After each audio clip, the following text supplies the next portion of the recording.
daamid ja härjad, see siin on Arnold Oksma podcast show. Tere teile ja tere tulemast vaatama minu teist episoodi. Nagu te kõik mäletate, siis eelmine kord oli mul saates härra Illar Kohv Viinaualt. Me rääkisime temaga elust ja olust ja ka sellest, et Illaril pole nutitelefoni. Saates tuli selle käigus ka juttu ja me mõtlesime teha Illarile kampaania, et saada talle nutitelefon. Aga vaat kus lops. Pärast eetrisse minekut potsatas Illari postkasti pakk. Ja mis seal sees oli? Mis te arvate? Seal oli nutitelefon. Tule. Tervist, olen Illar Kohv Viinaualt ja täna on kolmapäev, 6. november aastal 2024 ning täna ma sain kätte nutitelefoni.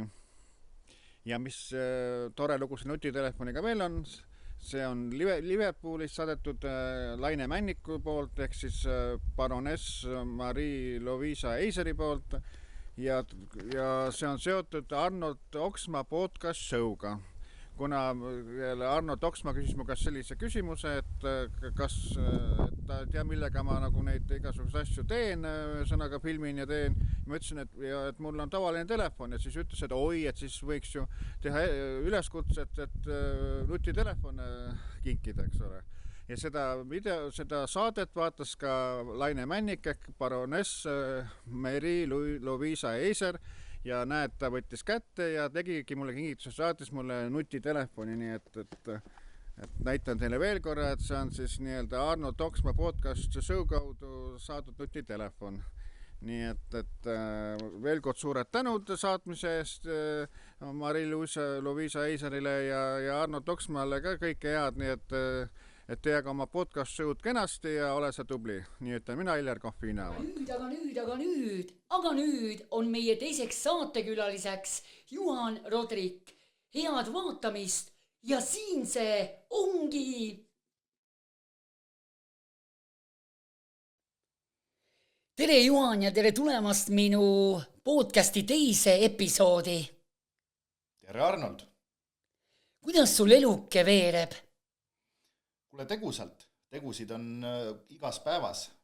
Töötan galerii kallal, maalin aegalt midagi, mängin mõne filmi osa, teen mingi sketši või remondin maja või nagu vahel on tunne, et 24 tunni sisse ei mahu kõik toimetused ära.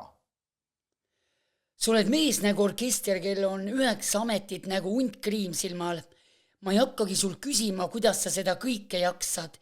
Tean seda enda käest, kes tahab, see jõuab. Laiem üldsus teab sind hobinäitlejana ja kunstnikuna. Kas sul on mõni hobi lisandunud, mida mõned veel ei tea? See on jah, selline asi, mida ma nüüd päris ei tea, kas ma ei ole üldsuse käest küsinud, mida nad teavad.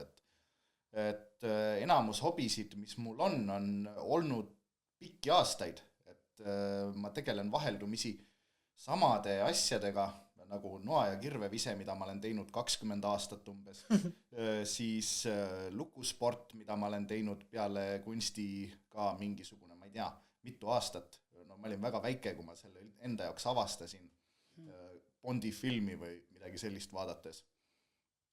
Siis mida võib-olla neid asju on nagu päris palju, nagu mul ei tule nagu kõik korraga pähe. Aga enamus asju on mul sotsiaalmeedias niikuinii näha. Ja selle kohta näevad, on mingisugune postitus olnud või mingisugune avalik video või midagi YouTube'i kanalis on nendest videod olemas, et kus ma midagi nikerdan aga see kõik läheb minu jaoks nagu loometegevuse alla. Kui hommikul ärkad, siis millise hobiga sa neist kõige meelsamini tegeleksid? See sõltub hommikust, et oleneb hommikust, et kui mul on mingi registreeritud võte, siis ma jooksen võttele, aga kui mul mitte midagi ei ole, siis ma võib-olla magan edasi. Või siis hakkan millegi kallal tööle, et mõnikord on niimoodi, et ma ei plaanigi ette, mida ma tegema hakkan. Vaid mõnikord ma hakkan näiteks kodus koristama ja siis leian pooliku maali ja siis mõtlen, et teen sellele 2 joont juurde ja siis maalin seda õhtuni välja näiteks.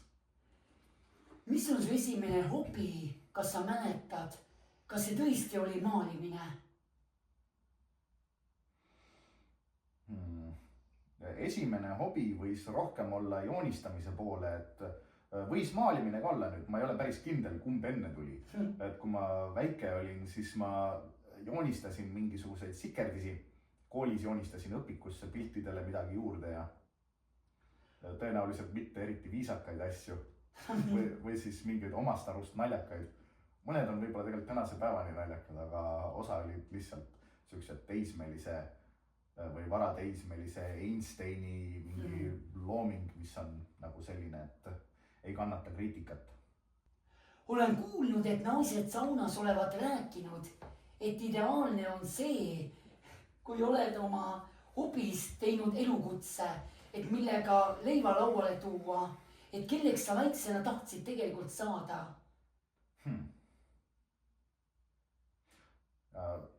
Väiksena, kui ma olin väga väike, siis ma mõtlesin, et tulevikus võiks olla meresõitja või midagi sellist.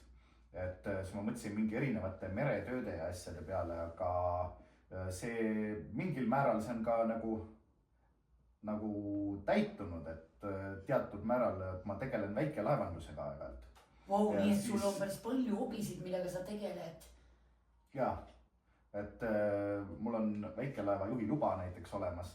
Nii et lähme aga sõitma. Põhimõtteliselt küll, jah, et ma olen sõpru aidanud, kes oma paatidega on, siis mõnikord on vaja, et kedagi, kes oleks roolis ja või asendaks neid mõnikord või midagi, et siis seda ma olen teinud, purjetamist ma ei oska, aga juriidiliselt on naljakas see, et juhiluba võimaldab purjetada, kuigi ma tegelikult ei oska seda, et sest me õppisime mootorpaatide peal.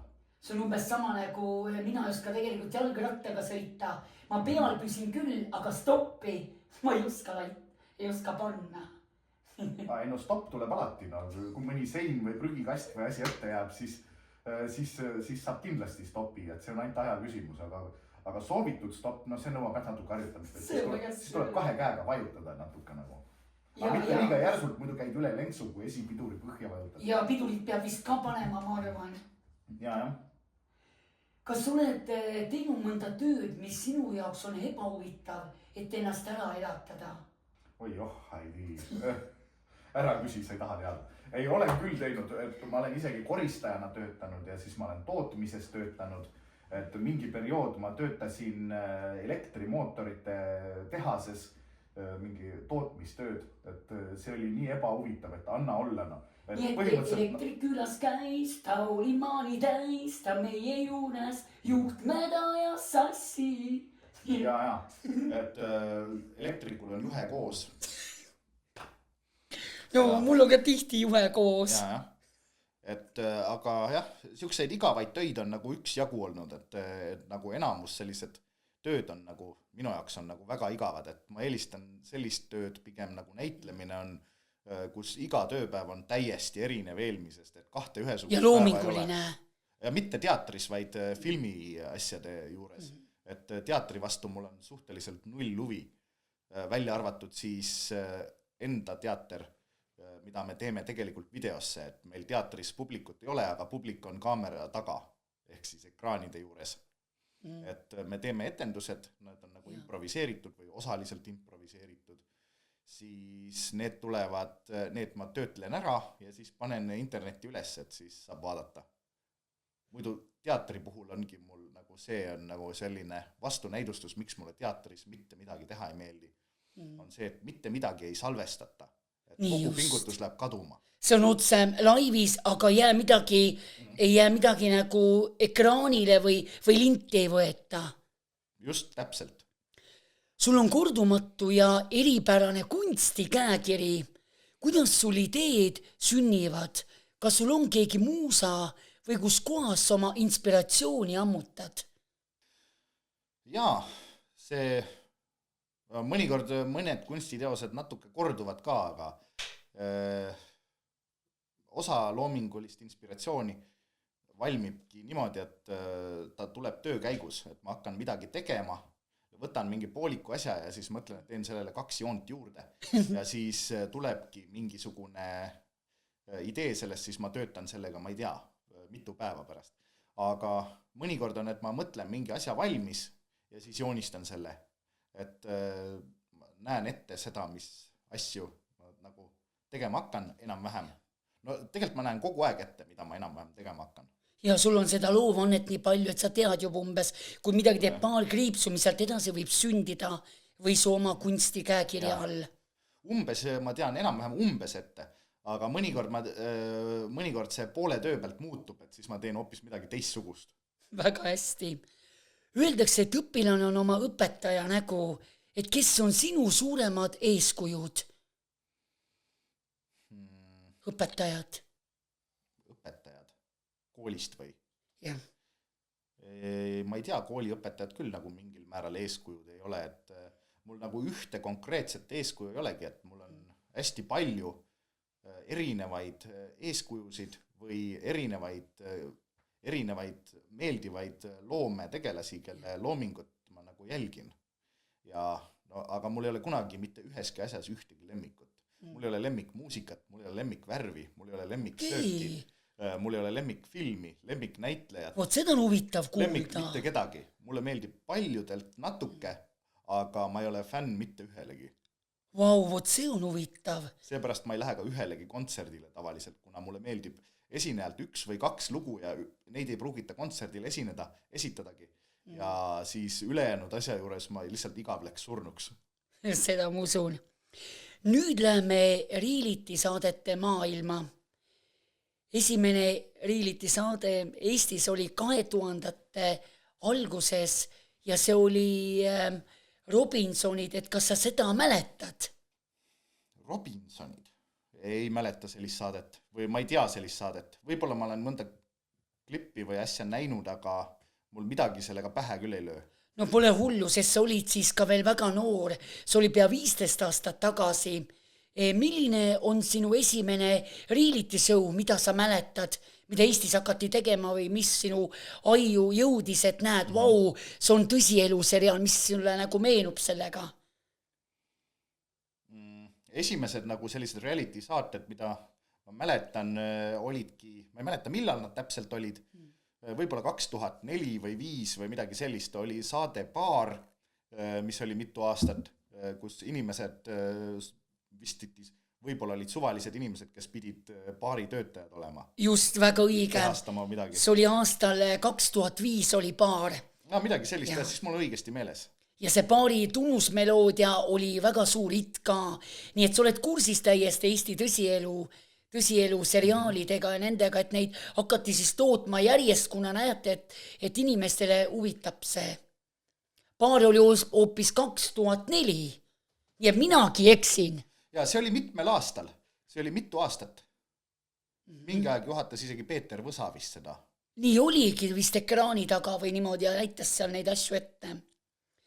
Kas siis juba tahtsid sa kaasa lüüa või kuidas juhtus, et sa hakkad reality sarjas mängima, kui oli see abielus või abielus esimesest silmapilgust? Jah, neid saateid tuli üks jagu, et ma olen teinudki vist 4 realityt, kui ma ei eksi oma rollide loendamisega, sest mingi aeg hakkab lugemine sassi minema ja ma enam ammu ei loe, et ma lihtsalt teen midagi ära. Aga enda jaoks ma avastasin näitlemise tegelikult kunstikoolis. Okay. Meil oli kunstikoolis oli filmikursus, kus me pidime leiutama mingisuguse filmi kokku, kirjutama stsenaariumi ja joonistama ja planeerima ja filmima ja lõpuks selle DVD peal vormistama õppejõule, kes siis sõimas tegijatele näod täis. Kas enne seda sinu esimest reality kogemust abielus esimesest silmapilgust olid sa ka varem mõnesse saatesse kandideerinud? Üks jagu saateid on varem ka tehtud, et ma olin selleks ajaks juba mitu aastat tegelenud harrastusnäitlejana teistele rollide mängimisega. Et kui ma enda filmist selle nagu praktilise otsa lahti sain tehtud, siis järjest hakkas teistele mängitud osasid juurde kogunema. Millistes tõsielu saadetes oled veel osalenud, et räägi nendest kogemustest? Need olid, mõtlen nüüd, mis see oli, poissmeeste pidu oli üks, siis tüdrukute õhtu oli üks. Need olid nagu lühikesed. Abielus esimesest silmapilgust oli nagu väga pikk. Ja siis, mis see 4. oli nüüd, ma mõtlen? See oli äkki Karvased kosilased või midagi sellist. See oli mingi tutvumissaade, kus ma pidin olema mingi pullikostüümiga. Päris hea. Et mitte midagi näha ei ole. Et nägu pole näha, mitte midagi pole. Ainult hääl on kuulda ja see on ka nagu teki all oleks nagu. Sest see kostüüm oli nagu ümber. Et see nagu pulli pea on peas ja siis on mingi kabjad on käte otsas ja käsi ka ei ole, et kasutada midagi ei saa, et siis oled seal sees ja siis on mikrofon sinna sisse pandud kuskile. Ja sellega on esiteks väga palav ja ma arvan, et kui naine sind selles näeb, siis ma arvan, et ta vist enam kosilast ei taha või niimoodi. Ei tea. Ja mõnikord on ja võib-olla ongi niimoodi, et aga no õnneks sellega ei pidanud väga palju rabelema, et siis väga palav ei hakanud. Kuidas seal saadetes sul ka läinud on? Mida sa selle all mõtled, et kuidas saates läinud on? Et kuidas siin nagu need naised ja nii on pruudid vastu võtnud? No niivõrd kuivõrd, et kuidas keegi. Et tavaliselt on lahknevus saates on selle vahel, kes mulle meeldib ja kellele mina meeldin. Et siis Karvastes kosilastes oli see, et mulle ainsana meeldis saatejuht. Kas tal oli ka mingi kostüüm seljas, jah? Ei olnud, aga siis tavaline on see, et mulle meeldib keegi teine, kes ei ole saates valikus. Ja kes see saatejuht oli? Ma antud hetkel enam peast ei mäleta, et seda peab järgi guugeldama, et siis saab nagu teada, aga jah, see nagu saate tegemise seisukohalt ei ole oluline. Aga teisest küljest, et kuna see saates osalemine on nagu selline Omaette elamus, jah. Loomulikult. Et siis ma loen ükskõik millise saate nagu hästi läinuks, kui see on nagu ära salvestatud ja edukalt ära tehtud, sõltumata sellest, kas ma sealt endale kaaslase leian või midagi. Või ei leia. Ma just mõtlen, et sa paned mulle ka kohe pisiku peale, et ma pole kuskil üheski tõsielu seriaalis olnud, et võib-olla ma isegi lähen ka mõnesse tõsielu seriaali, et see oleks tegelikult ka mulle väga huvitav kogemus, sest ma muidu teen niisama pulli, olen tervitusvideodes ja näitlen ja kõike muud. Et selles mõttes mul tuli kohe nii hea energia peal, ma hakkasin naerma kohe.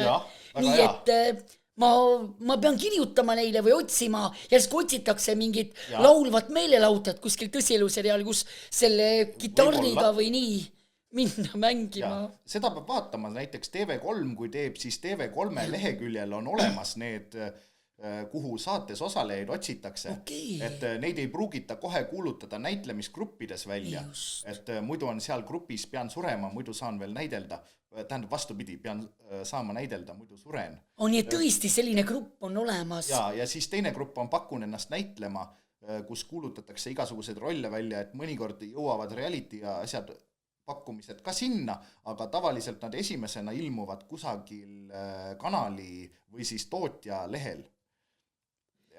Või tellija lehel, et näiteks tüdrukute õhtu ja poissmeeste peo ma leidsin nende kuulutused, ma leidsin üldsegi TV3 kodulehelt, et need ei olnudki näitlemisgruppides sotsiaalmeedias.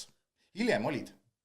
Ja nii et ma kindlasti sirvin ka neid lehti, sest et võib-olla tänu sinu pisikule leian ka mingi väikse rolli kuskil, mis on vaja, iialet ei tea.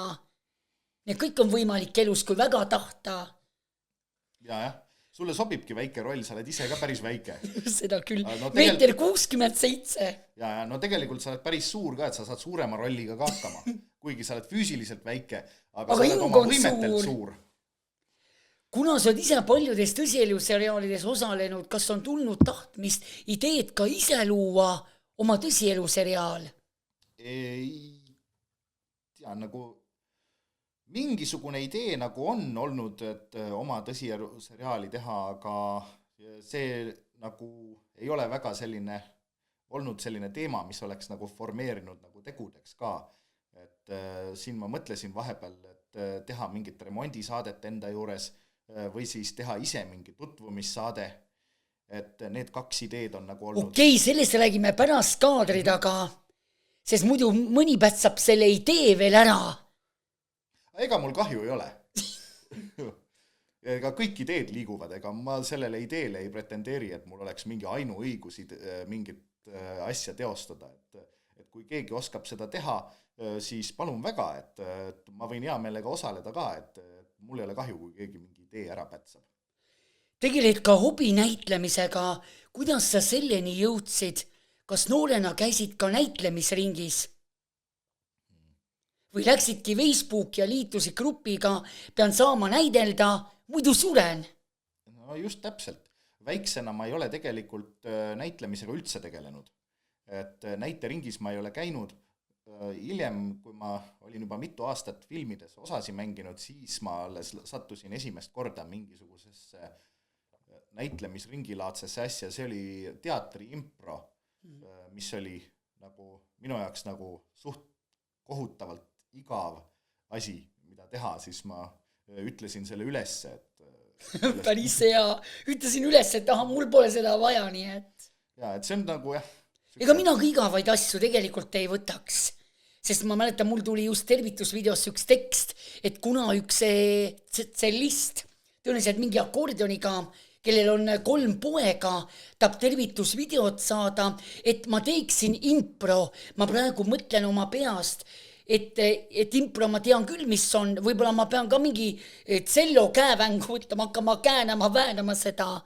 Nii et impros see nõuab väga suurt enese ületamist. Võib-olla ma laula lihtsalt impros, nii öelda sellele, kes seda tervitusvideot soovib. Nii et impros saan ma mõelda asju välja, nii nagu sina, eks ole, telenäidendites või muudes rollides oma elus. Ja see on täiesti mõeldav ja midagi improviseerida kokku, aga ja see on nagu väljakutse. Aga see oleneb muidugi grupist ka, et millised on grupi liikmete võimed, et kui grupis on igavad inimesed koos, siis on selge, et sealt ei tule mitte midagi. Sama meelt olen sinuga. Kas oled ka kokku lugenud mitmes rollis projektis sa osalenud oled? Selle koha pealt mul on nagu lugemine juba ammu sassis, et edasi lugemisel ei ole mingit mõtet, et neid on ikka sadade ja sadade kaupa. Ka väga paljudes oled osalenud, mul hakkab peas lausa ringi käima. Suuremad on siuksed, mida saab netikinos näiteks vaadata, nagu film Kratt, film Õiglus, film Õiglus 2, siis Rikutud hing viirus, Nõiad otse põrgust, et need on siuksed filmid. Väga kihvtid pealkirjad juba, mis kutsuvad vaatama. Olen kuulnud Õiglust, nii Toomas Arja, eks ole, ja kes seal kõik on ja niimoodi. Ja nüüd... Tähelepanu, meie podcasti saates uus rubriik. Küsib Illar Kohv viinaaualt.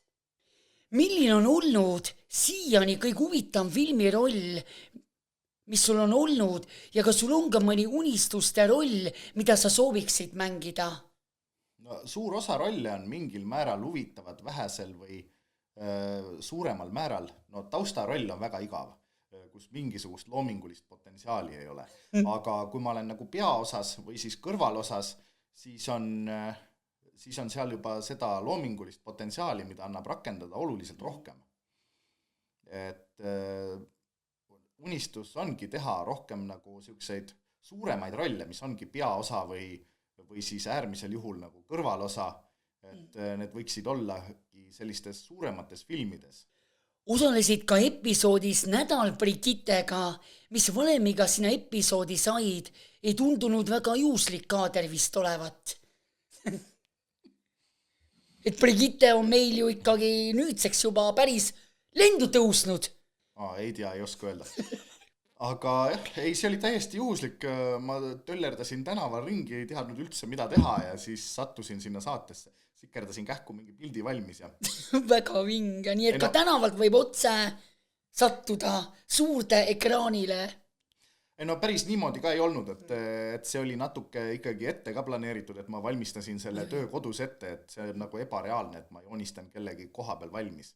Või no minu jaoks on ebareaalne, kuna ma töötan suhteliselt aeglaselt, siis see nagu üldse ei tööta selline asi. Päris hea. Nüüd tuleb meie podcasti stampküsimus. Kas sa mäletad, kui esimest korda banaani sõid?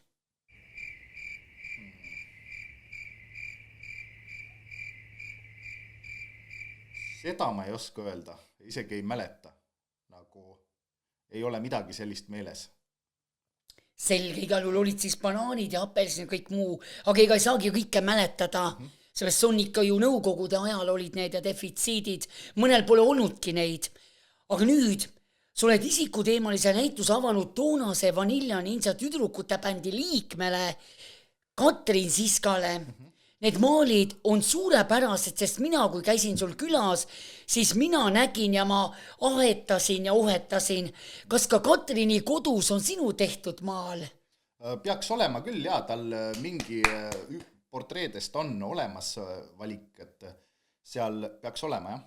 Sest ma vaatasin neid maale, kui hästi sa oled panustanud neisse seda kunsti loovust ja tööd, missugused värvid ja kõik. Et need, kes neid näinud ei ole, saavad ju need sinu Facebooki lehel ja eks ole ju Instagramist näha, et lausa näitus avasid Katrinile. Ja kunagi ammu, jaa. Ma näitusi olen teinud ka üsna mitusada, et neid on olnud väga palju ja siis maale ja joonistusi mul on kokku ka mingi 1000 või midagi sellist. Et viimasel ajal ma tegin oma enda galerii, mis asub minu juures. Wow. Siis praegu on seal püsinäitus, siis ma panen sinna midagi juurde, et näitus täieneb iga nädal vähemalt 1 eksponaadi võrra. Oi, siis oled ju väga tegus selles mõttes, et sa iga nädal ikkagi tegeled oma hobi ja tööga ja see, et see on ju väga-väga kiht. Nii et sul ikkagi neid maale lõpuks kuhjub ju ikkagi ju päris palju, eks ole, või niimoodi. Et nii uskumatu kui see ole, aga nii nagu sinu töö, nii ka sinu visuaalsed nägemused, et palju õnne, su lõpuks maale nii palju, et sa ei mahugi ära sinna, kus sa need kõik paned. Siis ma võtan ühe pataka maale ja viin selle kuskile, panen avaliku kohta näitusele ülesse, et ma aeg-ajalt otsin taga mingisuguseid kohti, mis on avalikud kohad, kuhu saab riputada neid maale ja panna. Riputada välja, dekoreerida mingi koha interjööri ära näiteks, et nad on interjööri nagu näituseks kujundada või niimoodi. Väga hea mõte.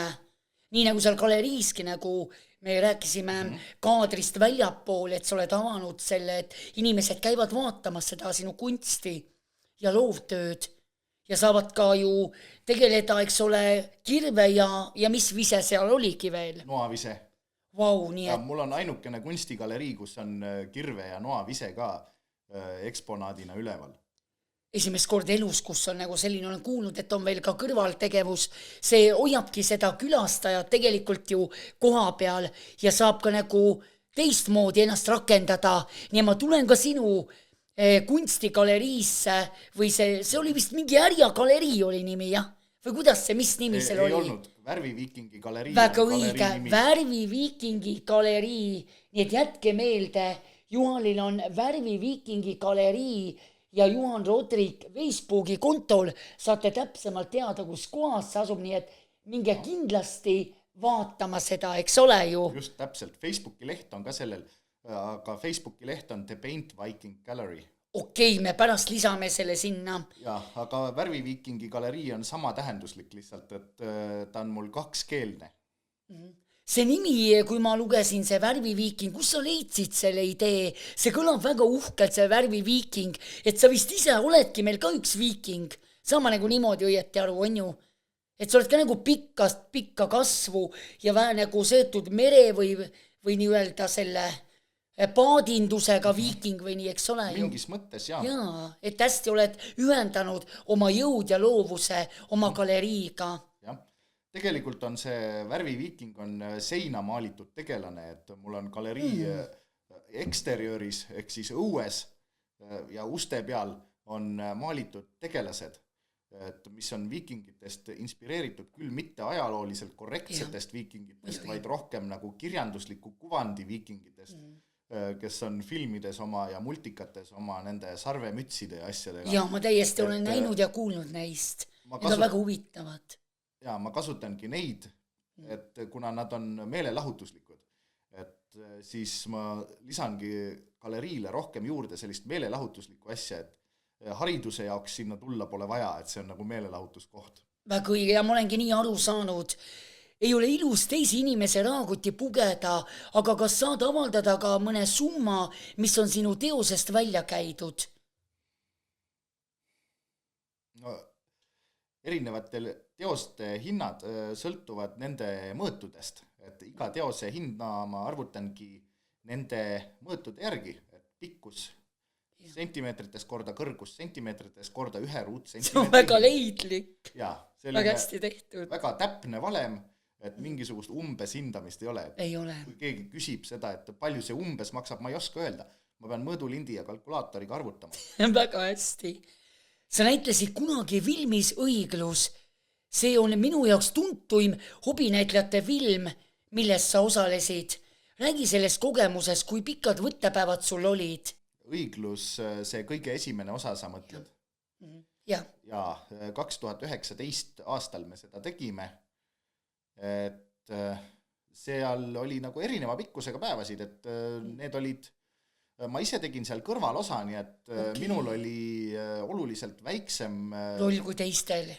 Ja seetõttu ka oluliselt väiksem päevade arv kui teistel. Kuidas on näidelda sul teiste hobinäitlejatega Eestis, et kui palju üldse selliseid hobinäitlejaid meil on muidu Eestis? Statistiliselt ega ma ei teagi, kui palju hobinäitlejaid kokku on. Et kui Facebookis näitlemisgrupid liikmesus vaadata, siis seal on nagu 50 000 inimest, aga kui palju nendest tegelikult on hobinäitlejad, seda ma ei oska öelda. Et seda ma ei teagi. Seda ei tea võib-olla keegi, kuna selle kohta puudub igasugune statistika, aga grupiliikmete arvu järgi seda võtta ei saa, sest seal on ka grupiliikmed on ka need, kes jälgivad näitlejad nende otsivad. tegevuse just täpselt. Milline on kõige kuulsam film, milles sa näidelnud oled? Eesti mõistes oleks film Kratt, Rasmus Merivoo film, ja siis rahvusvahelises mõistes oleks film Tenet, mille Christopher Nolan siin tegi. Sind ma vist seal ei näinud, aga Jan Uuspõldu nägin küll. Ja mind on seal täiesti võimatu näha, et kuna ma olen seal lihtsalt mingis taustarollis, 5 päeva mängisin seal, mingi aeg seal oli naljakaid seiku ka üksjagu, siis mingi aeg me pidime nagu kontserdisaalis mängima magavaid inimesi. Ma nägin seda lõiku, see oli väga hästi algus tehtud seal. Ma mängisin seal magavat inimest ja siis mingi aeg ma jäin päriselt magama mõneks tunniks. Päriselt või? No nii vikad oli vist need võttepäevad või nii, et lasti oodata, kuni kõik saab filmitud. Ja siis ma ärkasin ülesse ja siis pildusin kõrval istuvale harrastusnäitlejale, et kus sa mujal töö juures magamise eest palka saad. Päris hästi öeldud. Kuuldavasti oled ka joonistanud akte. Kuidas sa leiad modelle või joonistad sa neid lihtsalt peast? Modellide leidmine on päris lihtne. Ma panen kuulutuse ülesse ja siis huvilised kontakteeruvad selle peale. Nii, milline on sinu suhtestaatus? Antud hetkel ma olen vallaline ja tegelen naise otsimisega. Et see on niisugune jätkuv protsess. Et eks ta mingi aeg peaks mingi lahendini ka jõudma, aga seda näitab aeg. Et kunagi osalesid saates Abielus esimesest silmapilgust, et mis siis juhtus? No see oli selline lõbus ja tore saade, et seal ei olnud nagu eesmärk iseenesest ei olnud kaaslase leidmine, et see ei olnud nagu põhjus, miks ma olen nagu saatesse läinud, vaid saates osalemine on ka üks osa, mis on sõltumata sellest, kuidas kaaslase leidmisega saates läheb, ei ole see nagu põhieesmärk, et ma peaks kindlasti leidma kaaslased, nagu seda ei ole. Et saade on nagu minu jaoks nagu roll rohkem, et ma lähen sinna sellepärast, et lõbus oleks kõigepealt. Aga jah, no saatekaaslased on lihtsalt nagu saatekaaslased, et ma näen neid rohkem nagu kolleegide harrastusnäitlejatena kui enda elukaaslastena või nagu kellega ma väljaspool saadet isegi suhelda tahaks. Kes oli sinu nooruspõlvem crush? Keegi, kellest sa olid armunud nooruspõlves? Kas oli sellist neidu, kellest sa armunud olid või niimoodi? Jaa, muidugi oli. Loomulikult, neid oli üsna mitu tükki. Kooli ajal oli üks ja ühes klassis oli üks, neid oli nagu erinevaid, et erinevad koolikaaslased ja midagi sellist. Kas on ka mõni kuulsus olnud? Kindlasti, jah. Käisid seal saates Poismeeste õhtu. Kuidas sul läks seal? Kas sa tahtsid seal saates näidelda, et fun on või usud sa armastus esimesest silmapilgust? No armastus esimesest silmapilgust, see on nagu mingisugune mõiste, millest ma väga hästi aru ei saa.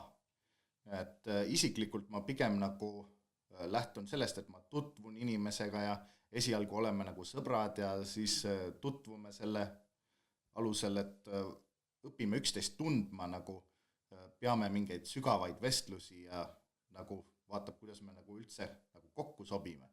Et ma ei usu, et esimesest silmapilgust midagi nagu kohe sellist asja süttib või nii. Kuuldavasti oled sa ka kõva naljamees. Kas sa oled proovinud ka praegu komeedina taevasse lendavat stand-up žanrit teha?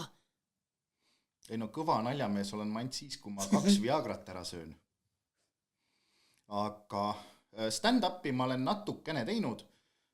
Stand-up mulle isiklikult meeldib teatud määral, aga ma ei tea, ma ei ole nagu piisavalt hea, et seda nagu teha niimoodi, et ta oleks nagu professionaalne selline. Et pigem ma eelistan nagu videosse teha neid lugusid ja videosse rääkida ja siis ma panen nad ülesse. Aga mõnikord ma olen publikule ka rääkinud, aga üldiselt mul tuleb mingisugune nalja tegemine rohkem välja nagu spontaanselt. Ja iseseisvalt just. Et nad tulevad nagu situatsioonide käigus. Nagu minulgi tulevad, et mingisugune kihvt situatsioon on või olukord ja siis ma leian sealt mingisuguse nagu nalja või mõtlen huumori killu välja või niimoodi. Õhtulees oli sinu kohta artikkel, kus oli kirjas, et ilma kaamerata ei taha sa midagi teha. Tundub, et oled edev inimene. Kuna sa enda jaoks selle teadvustasid, et sa edev oled või tahad olla avalikkuse ees ja esineda või näidelda? See on suht vana teema tegelikult. Et ma olen nagu enamus aega olnud äärmiselt edev. Või siis üliäärmiselt edev. Et nagu ma teengi asju nagu loometegevust ja mida ma teen, et loometegevus ongi suunatud avalikkusele, et mu isiklik elu ei ole suunatud avalikkusele, aga loometegevus just see roll, mida sa teed ja näitled, et saaks sellest osa avalikkus ja publik. Mina samamoodi, kui ma teen videosid või muid asju, esinen siis mitte enda jaoks ma ei tee, vaid publiku jaoks, et sinus on näha seda tegelikult ju juba õiget näitled, et sa tead, mis see mõte on ja sa teed seda neile. Nii et Juhan, suurepärane. No just täpselt nii. See täpselt nii ongi, no sa teed ise täpselt sama asja praktiliselt. Ja no sa ei teegi videoid endale, et iga videotellija on ju tegelikult publik. Ja, loomulikult. Ma teen neile jääb mälestuseks. Ja tegelikult tagantjärgi, kas sul ja mul on ju hea vaadata, mida me tegelikult teinud oleme, kui me salvestame need videod või sinu need näitledebüüdid, et kui sa tagasi vaatad, et vau, mida sa tegelikult kõik saavutanud oleks, siis tegelikult mõni asi teeb ikka nalja ka tagantjärgi, eks ole ju. Loomulikult, jaa. No see on kõikide avalikkusele suunatud loominguvormidega põhimõtteliselt niimoodi. Muusikaga on samamoodi, et maalikunstiga on samamoodi. Need alusmõte jääb samaks. Ja loomulikult. Et ma peangi seda, et näiteks mingi maal saab valmis nagu sellest hetkest, millal ma selle avaldan, mitte sellest hetkest, millal ma maalimise lõpetan. Jah. Kui sul oleks võimalik ajamasinas tagasi minna, mis aega sa läheksid ja miks just sinna? See on päris huvitav mõte. Ma ei olegi sellise asja peale niisuguse nurga alt mõelnud, et millisesse aega peaks tagasi minema. Et ma ei oska sellist ühest vastust sellisele küsimusele isegi anda. Kui on halja argipäev, on su maalid üles äratanud inimesed, sest neis on energilisust ja fantaasiamängulisust. Su teosed annavad inimestele positiivset elujõudu. See ongi nende eesmärk, et mitte midagi sünget maalida. Et depressiivsete teemade ja asjadega ma eriti läbi pärast mõni hüppab veel katuselt alla.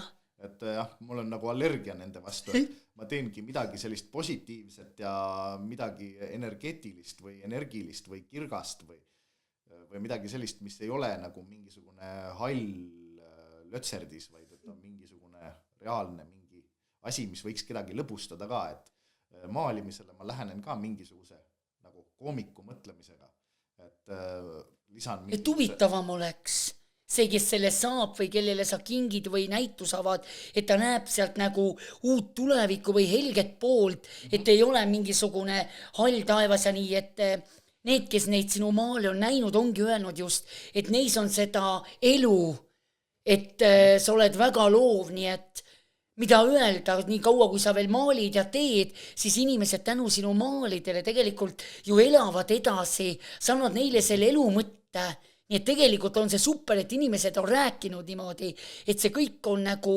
netist olen ma kommentaare lugenud, nii et suurepärane, et sa teed seda, nii et vau, ma ütleks. See on nagu Illar Kohv, kes oma nende kirjadega kunagi saatis kirju ja asjad said korda, nii sina maalid ja inimestel tuleb eluisu ja tahavad edasi elada, näevad seda värvilisust seal elu poolt, nii et väga vinge on see. Kindlasti jaa, et ma enesetapu nõustaja just olla ei taha, et ma ei usu, et ma selleks sobin. Mina ka ei sobi, mulle liiga lõbus selleks. Mul oli mingi juhtum oli, kus keegi tuttav ütles, et ta tahab enesetapu sooritada või midagi, siis ma kirjutas mulle Facebookis. Ja siis ma vastasin talle, et no mis sa nüüd, et ega mu naljad nüüd nii halvad ka ei ole. Aga ta on elus, et no võib-olla töötas. Väga hea. Kuna sa oled suurt kasvu, kas sinu suurusele leitakse võtetel alati riideid ja jalanõusid? Sellega on mõnikord on probleeme olnud, et mõnikord ma lähen kostümeeria osakonda ja siis nad küsivad, mis mu jalanumber on, siis ma vastan, et 48, et siis nad minestavad ära, et neil lõpevad suurused 46-ga võib-olla. Ma pole näinudki nii suurt jalanumbrit, issand jumal, päriselt. Kus sa üldse oma jalanõud leiad, issand jumal? Enamuses poodides on olemas, et hästi varustatud poodides on kindlasti olemas. Aga need on kallid, eks ole, on ju nii, ma arvan, et mida suurem inimene jalanõud, seda kallimad nad on. Minu arust on see ju nii, eks ole ju. Mingis mõttes on, aga osad... Ameerikas vähemalt on, sest seal kõik on suuremad kasvu ja nii. Osadel jalatsitel ongi niimoodi, et väiksema numbriga jalats on odavam kui suurema numbriga. Aga meil poodides müüakse kõiki numbreid ühe hinnaga mõnikord. Öeldakse, et mida suurem on mehel jalg, seda suurem on ka... Kas on? See on päris hea. Ei no huumorisoor on sul olemas. No igal juhul minul väike ei ole. Ja suur huumorisoon on väga hea. Mis on lemmikteema, mida sulle meeldib maalida? Lemmikteema? Kas näiteks naised või midagi või noh, või ma ei tea, mis sulle nagu on oma käekirjärgi välja kujunenud? Ja no sellega on ka niimoodi, et mul ei ole ühte kindlat lemmikut mitte milleski. Et ma maalin ka erinevatel teemadel, et mul on loomad, siis mul on maastikud, siis mul on tehnilised asjad, nagu tehnikast mingid asjad, siis mul on relvad teemaks, siis mul on naised teemaks. Nii et seinast seina, ütleme niimoodi mitmekülgsus. Siis mul on avaliku elu persoonid teemaks. Need on väga keda ma portreteerin, neid on terve kollektsioon tekkinud. Vau, kes seal veel on? Võid öelda nimed või nii, keda sa oled? Seal on igasuguseid tegelasi, et läbi aja ma olen teinud igasugustest erinevatest persoonidest joonistusi, et sinna on jõudnud erinevad muusikud ja igasugused avaliku elu tegelased, näitlejad, A-rühma tegelased, mitte bändi, vaid seriaali tegelased. Okei. Siis üks minu lemmikseriaal. Võib-olla isegi mõned poliitikud ja siis igasugused muud kuulsused. Muidu ma nagu portreid olen teinud nendest, aga ma portreid kui teenust ei tee. Et ma soovijaid ei portreteeri. Ei muidugi, jaa. Kas sa oled ka tegelenud laulmisega, tuli vaataja küsimus, ja kas sa sooviksid tulevikus ennast muusikas näiteks proovile panna? No laulmisega ma võin tegeleda küll, aga ise küsimus on, kas keegi seda kuulata tahab. Aga võib-olla ma võin baari minna laulma siis, kui nad sulgevad, et siis on kindel, et kõik ära lähevad. See oli väga hea. Ma pole me selle peale ise tulnudki, sest kui mina võtan paar snapsu, ega ma olen ka omamoodi tegelikult ju, ega siis ma ka nooti ei pea. Mul on juhtunud ju esinemistel, kus ma natukene olen võib-olla võtnud ka ja nalja saab. Ega ma arvan, et need, kes seal on publik, ega vaevalt, et ma vaevalt usun, et nad aru saavad, mida ma laulan. Nad lihtsalt vaatavad mind, ma arvan, nemad seal, oh yeah. Peas, et nalja ja pulli saab, ma arvan, see on peamine olnud. Mõnikord ongi, et laulusõnadest nagu kuulmise järgi aru ei pruugi saada. Ja siis mõnikord saab nagu teistmoodi aru, et lauldakse, hääldatakse sõnad, et nad kõlavad nagu mingite teiste sõnade moodi. Juhan, täna need tulid minu podcasti teise episoodi ja igal juhul peab ütlema, et sinuga oli väga huvitav ja see teine episood avas mu silmad ka nagu selles näitlemise ja maali vallas, sest ma ei ole sellega väga nagu kursis olnud, aga täna juba sain ma pisiku, et tulla sulle külla ja öelda vaatajatele, et minge kindlasti Juhani Värviviikingi galeriisse ja saate näha Juhani maal, eks ole, ja siis näha seda teoseid ja üldse sinu kultuurset seda elu, mida sa oled meile maalide kaudu edasanud ja oma mõtteid. Nii et Juhan, suur tänu, et tulid minu podcasti teise episoodi. See oli siis obinäitleja kunstnik Juhan Rodrik Arnold Oksmaa podcast teises episoodis. Jääge meiega ja meie Juhaniga täname teid, et vaatasite nii, et näpud püsti ja wow! Arnold Oksmaa podcast on täna. Kuulajatel ju nii palju rõõmu. Päris palju huvitavat teada saime, mis üllatusi järgmine toob. Kes küll järgmine saade meil külas, kas keegi, keda keegi ei tea. Või tuntud nägu, kellel kõik teavad, elevustes salapära siin peas. Näeme ja kuuleme, mis tulevik toob. Kes siin saates järgmisena koha võtab, märkamata ei jää ükski külaline. Arnold Oksmaa meid alati ergutab. Mina olen Juhan Rodrik ja kui teile see saade meeldis, siis pange videole like ja kanalile pange subscribe. Jutt on ootamas veelgi rohkem uued lood, mis saavad silmad. Siin podcastis võib